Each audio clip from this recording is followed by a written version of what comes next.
Buying and selling is a way of life.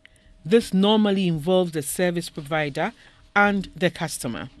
While some customers go long distances to get an item just because of the good treatment they are given, others sometimes complain that they have been unfairly treated by some service providers, suggesting that they would not visit that particular service provider again. I've had experiences, especially with banks, where I'm treated very rudely and I'm saving with you, so I expect a very good service because I give you my money to work with, so I expect you to give me a good treatment. As a pastor, we normally buy church instruments.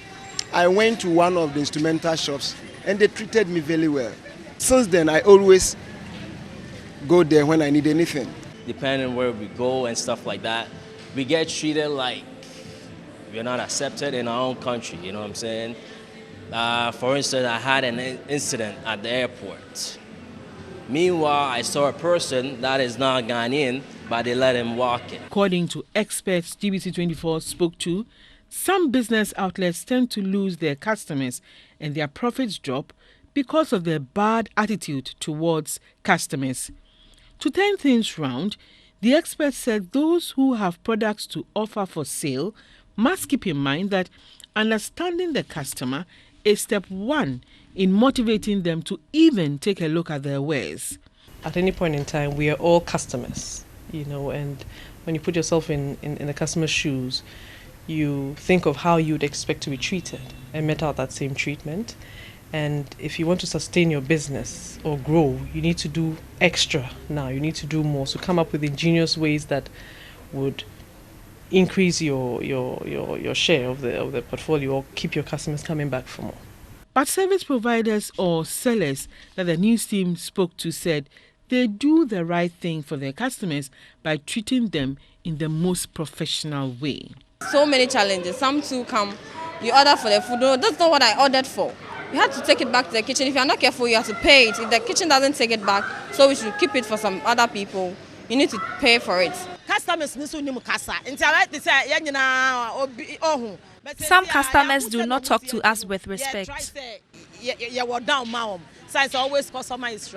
For sure, many customers in there. So far, my customers and I have a good relationship. We are nothing without our customers.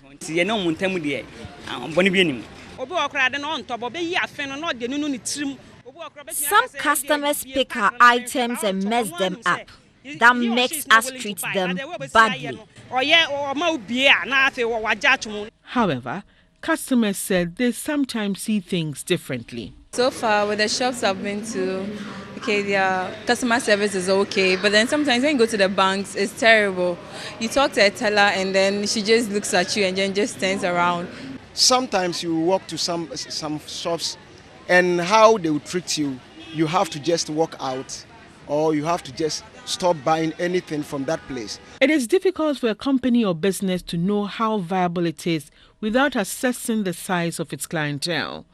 And the only way to arrive at any conclusion is to draw them near to you. Experts again point out that customer care is an art which must be consciously done to retain existing customers and attract new ones. They say this is the only way an enterprise can survive in the competitive business environment.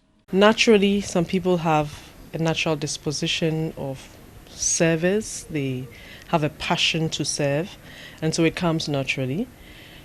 Others have to be taught because they were probably not brought up that way or exposed to that kind of attitude. There have been instances where the way the customer is dressed or appears has affected the service that they get.